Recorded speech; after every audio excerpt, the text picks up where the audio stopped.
ہمارے پانچویں امام امام محمد باقر علیہ الصلاۃ والسلام کی خدمت میں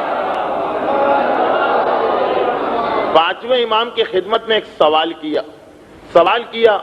کہ مولا وہ جو آپ بتاتے ہیں کہ ملک الموت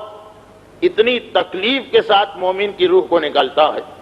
وہ تکلیف کیا ہے وہ تو بعد میں آئے گی، تو مولا کیا اس تکلیف سے بچنے کا کوئی طریقہ ہے یا نہیں؟ کوئی ایسا طریقہ ہے کہ ملک الموت جب ہماری روح نکالنے آئے تو ہمیں تکلیف نہ ہونے پائے، فوراً ہماری روح کو نکال لے؟ اچھا، اب سوال کرنے والا سوال کر رہا ہے، امام کے پاس جو دوسرے لوگ بیٹھے انہوں نے دل میں سوچا کہ اس نے کیسا بے وقوفی کا سوال کیا ہے، بھلا یہ کیسے ممکن ہے؟ مگر امام معصوم نے ایک ایسا جواب دیا کہ سب حیران ہو گئے۔ میرا مولا کہتا ہے بہت آسان ہے، ملک الموت سے دوستی پیدا کر لو۔ جو ملک الموت کا دوست ہو جاتا، ملک الموت کو آرڈرز ہیں کہ ان کو تکلیف نہ پہنچانا اور ان کی روح فوراً ان کے جسم سے نکال لینا۔ سوال کرنے والا اور حیران ہو گئے، مولا یہ تو آپ نے ایک ناممکن امپاسبل بات بتا دی، ملک الموت سے دوستی کوئی اتنی آسان بات تو نہیں ہے، دوستی کے لیے کم سے کم اس سے ملاقات کرنا ہوگی، اس سے ایک ہی دفعہ تو زندگی میں ملاقات ہوتی اور وہی وقت اتنا خطرناک ہوتا کہ دوستی کا خیال کس کے دل میں آئے۔ تو امام معصوم نے جواب دیا، کہا کہ کیا تمہیں نہیں معلوم کہ ملک الموت کی دو ڈیوٹیز ہیں، دو ذمہ داریاں ہیں۔ ایک ذمہ داری تو یہ ہے کہ وہ انسانوں کی روح نکالے، جو ہم میں سے ہر ایک کو معلوم ہے، لیکن ملک الموت کی ایک ذمہ داری اور ہے کہ جب بھی دنیا کے کسی حصے میں کسی واجب نماز کا وقت آتا تو ملک الموت یہ دیکھتا کہ کون مومن ایسا جو اول وقت میں مصلی پہ جا کے کھڑا ہو جاتا، اور جس مومن کو ملک الموت 40 مرتبہ یعنی 40 مسلسل نمازیں جس میں بیچ میں کوئی گیپ نہ آنے پائے، کوئی بریک نہ پڑنے پائے، جس مومن کو ملک الموت 40 مرتبہ مسلسل اول وقت میں مصلی پہ دیکھ لیتا، ملک الموت خود بخود اسے اپنا دوست بنا لیتا۔ اب اس آدمی کو نہیں پتا، اس مومن کو نہیں معلوم، لیکن ملک الموت کے لیے خدا نے لازم کیا، اور جب ملک الموت اس کو دوست بنا لیتا تو جب اس کی روح نکالنے کے لیے آتا تو بہت ہی آرام کے ساتھ، بہت ہی تیزی کے ساتھ، بغیر کسی تکلیف کے، بغیر کسی ڈیلے کے اس کی روح نکالتا۔ جب پانچویں امام نے جو ملک الموت کی ڈیوٹی بتائی، یہی جواب معراج کی رات ملک الموت پیغمبر کو دے رہا کہ اللہ کے رسول، آپ نے مجھ سے یہ سوال کیا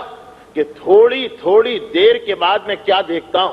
تو اللہ کے رسول دنیا میں جہاں کسی نماز کا ٹائم آ جاتا میں فوراً دیکھتا ہوں کہ اس ایریا میں، اس علاقے میں کون سا مومن ایسا جو اول وقت میں مصلی پہ کھڑا ہو گیا، اس کی شکل، اس کی تصویر، اس کی صورت میرے ذہن میں محفوظ ہو جاتی ہے 40 مرتبہ۔ یہ ملک الموت بھی یہی کہہ رہا، جسے میں دیکھوں تو بس وہ میرا دوست بن جاتا ہے۔ تو میری دو ڈیوٹیز ہیں، ایک یہ کہ میں روحیں نکالوں، ایک یہ کہ اول وقت کے مومن کو دیکھوں۔ اب یہاں پر اس ایک روایت کو بھی یاد کر لیجئے کہ جس میں پیغمبر اسلام نے ایک مرتبہ مومن اور شیطان کا تذکرہ کرتے ہوئے بتایا کہ شیطان کا کام یہ ہے، شیطان کی عادت یہ ہے کہ وہ ہر کام میں جلدی کرتا، لیکن مومن ہر کام سوچ سمجھ کے کرتا۔ البتہ 5 کام ایسے،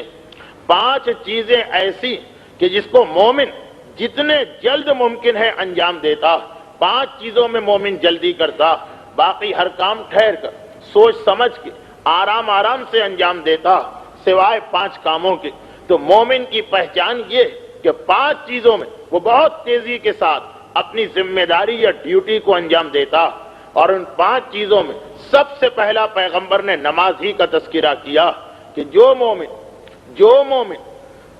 حقیقی مومن ہے اس کی پہلی پہچان یہ ہے کہ نماز بہت جلدی پڑھتا، دوسری پہچان یہ ہے کہ وہ جنازہ بہت جلد اٹھاتا، جنازے کے اٹھانے میں ڈیلے نہیں کرتا، تیسری چیز یہ جو تیسری چیز ہے یہ انشاءاللہ ہماری بات کی کسی تقاریر میں اور ڈیٹیل کے ساتھ آئے گی کہ اپنی بیٹی کی شادی بہت جلد کرتا، بغیر کسی شرعی ریزن کے بیٹی کی شادی میں تاخیر نہیں کرتا، ڈیلے نہیں کرتا۔ چوتھی چیز یہ کہ قرضے کے ادا کرنے میں مومن سے زیادہ فاسٹ کوئی ہو ہی نہیں سکتا۔